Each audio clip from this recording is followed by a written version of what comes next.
નમસ્કાર દર્શક મિત્રો, આપ નિહાળી રહ્યા છો N24 ગુજરાતી। તો નજર કરીશું આજના મહત્વના સમાચાર પર। વાગરાના પિસાદ ગામે ગાડો ભાંડતા મામલો મર્ડર સુધી પહોંચ્યો। વાગરાના પિસાદ ગામે નજીવી બોલાચાલીમાં યુવકની કરપીણ હત્યા, હુમલાખોરે ઈંટના ઘા ઝીકી હત્યાને અંજામ આપ્યો। વાગરાના પિસાદ ગામે નજીવી બાબતે હત્યા સુધી પહોંચતા ગ્રામજનોમાં ફફડાટ ફેલાઈ જવા પામ્યો હતો। આ અંગે મૃતકના પિતાએ પોલીસ મથકે ફરિયાદ નોંધાવતા પોલીસે હત્યાનો ગુનો નોંધી આરોપીને ઝડપી પાડવા ચક્રો ગતિમાન કર્યા છે। વાગરા તાલુકાના પિસાદ ગામે ગત રાત્રિના ખૂનનો મામલો સામે આવ્યો હતો। પિસાદ ગામે પંચાયત ફળિયામાં રહેતા સૂર્યવર્ધન ઉર્ફે સુરેશ છગન મકવાણા ઉંમર વર્ષ 43 ગત રોજ રાત્રિના 11 વાગે ગામના મહાદેવ મંદિરના દરવાજા પાસે હતા, જ્યાં સુરેશે કમલેશભાઈ રમણભાઈ મકવાણાને ગાળો બોલી હતી। ગાળાગાળીથી શરૂ થયેલી આ બોલાચાલી જોતજોતામાં હિંસક વળાંક લીધો હતો। આવેશમાં આવી કમલેશ મકવાણાએ નીચે પડેલી ઈંટ ઉપાડી સૂર્યવર્ધનના માથાના ભાગે ઘા કર્યો હતો। માથાના ભાગે થયેલા ગંભીર ઈજાને કારણે સૂર્યવર્ધન લોહી લુહાણ હાલતમાં જમીન પર ઢળી પડ્યો હતો અને કરુણ મોતને ભેટ્યો હતો।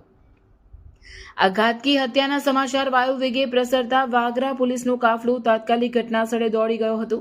પોલીસે મૃતદેહનો કબજો મેળવી વાગરા આરોગ્ય કેન્દ્ર ખાતે પીએમ અર્થે ખસેડ્યો હતો। હત્યાની ગંભીરતાને જોતા ડીવાયએસપી પીએલ ચૌધરી પોતે સ્થળ પર પહોંચ્યા હતા અને તપાસનો ધમધમાટ તેજ કર્યો હતો। આ બનાવને પગલે પિસાદ ગામમાં ચકચાર મચી જવા પામી હતી। આરોપી સામે વાગરા પોલીસ મથકમાં મૃતકના પિતાએ ફરિયાદ નોંધાવી હતી, જેને પગલે વાગરા પોલીસે હત્યારા કમલેશ વિરુદ્ધ ભારતીય ન્યાય સંહિતા 2023ની કલમ 103(1) અને 118(2) મુજબ ગુનો નોંધવામાં આવ્યો હતો। આ અંગે વધુ તપાસ પોલીસ ઇન્સ્પેક્ટર HB ગોહિલ દ્વારા ચલાવવામાં આવી રહ્યું છે। શાંત ગણાતા પિસાદ ગામમાં બનેલી ઘટનાને લઈ પંથકના રહીશોને ફફડાટ વ્યાપી જવા પામ્યો છે।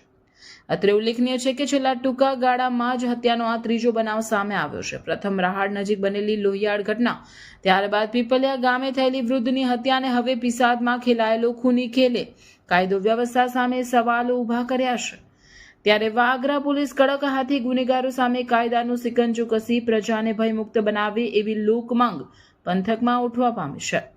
બ્યુરો ચીફ અલમાસ બાદશાહ, N24 ગુજરાતી ન્યૂઝ, ભરૂચ।